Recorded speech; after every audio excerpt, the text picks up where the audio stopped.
Now we will look into some of the miscellaneous or additional provisions which are provided for under the Environment Protection Act. Section 18, Protection of Action Taken in Good Faith.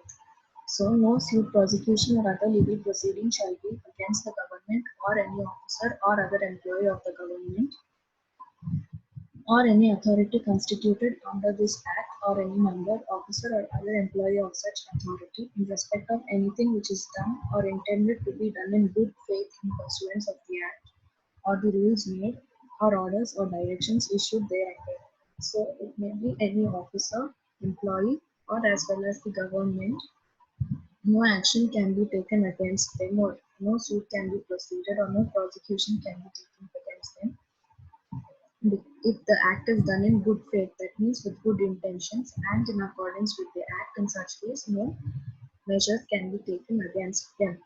According to section 19, cognizance of offence. No court shall take cognizance of any offence under this act except on a complaint made by the following persons that we are going to discuss here. No court shall take of any action only if otherwise complaint is made by the first person who is allowed this, the central government or any authority or officer authorized in this behalf of that government. That means the central government or any authority which is authorized, and then any person who lived notice of not less than 60 days in the manner prescribed of the alleged offence and of his intention to make a complaint to the central government or the authority or officer authorized. So any person who has lived notice of not less than 60 days. In such case, again, he can make a complaint to the central government or the authority or the officer who is authorized. The next one, section 20, information reports or returns. The central government may, in relation to its functions under the Act, from time to time require any person, officer, state government, or other authority to furnish to it or any prescribed authority or officer any reports, returns, statistics, accounts, and other information, and such person, officer, state government, or authority shall be bound to do so. So, the central government, in relation to its functions under the Act, from time to time, it may require any person, officer, state government, or other authority to furnish it or to any prescribed authority any such information, reports, returns, statistics, accounts, and other information, and that person is bound to do so. Section 21. Members, officers, and employees of the authority constituted under Section 3 to be public servants. All the members of the authority constituted, if any, under Section 3, and all officers and other employees of such authorities, when acting or purporting to act in pursuance of any provision of this Act or rules made or orders or directions issued thereunder, shall be deemed to be public servants within the meaning of Section 21 of the IPC, that is nothing but the Indian Penal Code 45 of 1860. That means the section or rule 45 of 1860.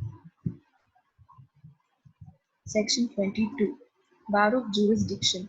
No civil court shall have jurisdiction to entertain any suit or proceeding in respect of anything done, action taken, or order of or direction issued by the central government or any other authority or officer in pursuance of any power conferred by or in relation to its or his functions under the Act.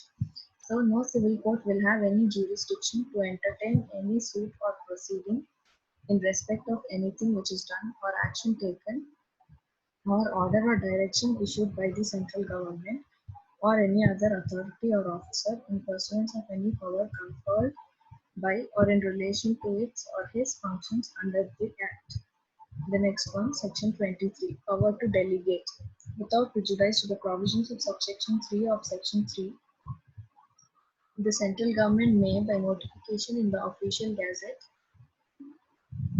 delegate subject to such conditions and limitations as may be specified in the notification, such as powers and functions under the Act, except the power to constitute an authority under subsection 3 of section 3 and to make rules under section 251 as it may deem necessary or expedient to any officer, state government or other authority. Section 24. Effect of other laws. Subject to the provisions of subsection 2, the provisions of this Act and the rules or orders made herein shall have effect notwithstanding anything inconsistent therewith contained in any enactment other than this Act. Where any act or omission constitute an offence punishable under this Act and also under any other Act, then the offender found guilty of such offence shall be liable to be punished under the other Act and not under this Act. And then section 25, power to make rules. The central government may, by notification in the official gazette, make rules for carrying out the purposes of the Act, in particular and without prejudice to the generality of the foregoing power. Such rules may provide for all or any of the following matters, namely,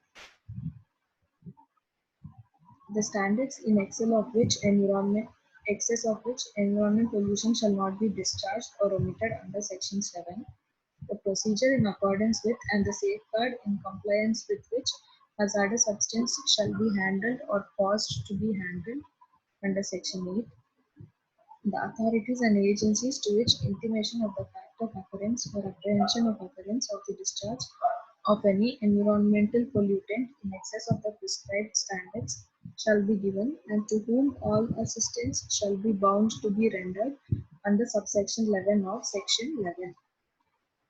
The manner in which samples of air, water, soil, or other substances for the purpose of analysis shall be taken under subsection 1 of section 11, and the form in which notice of intention to have a sample analyzed shall be served under clause A of subsection 3 of section 11.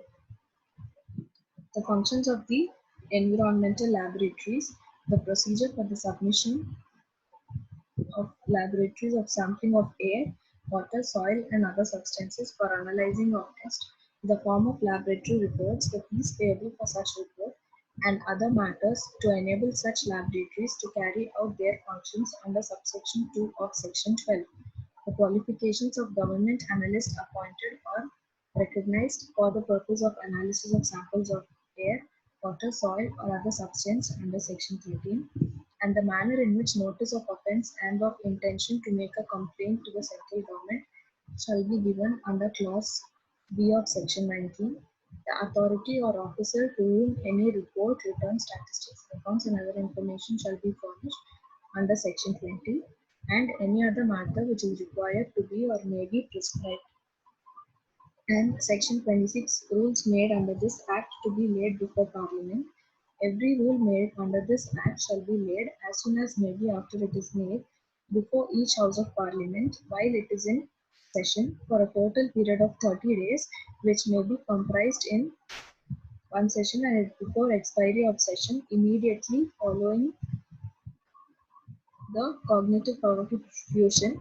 Both houses agree in making any notification in the rule of both houses agrees that the rule should not be made. The rule shall thereafter have effect only in such modified form or be of no effect as the case may be. So, however, that any such modification or annulment shall be without prejudice to the validity of anything previously done under that rule.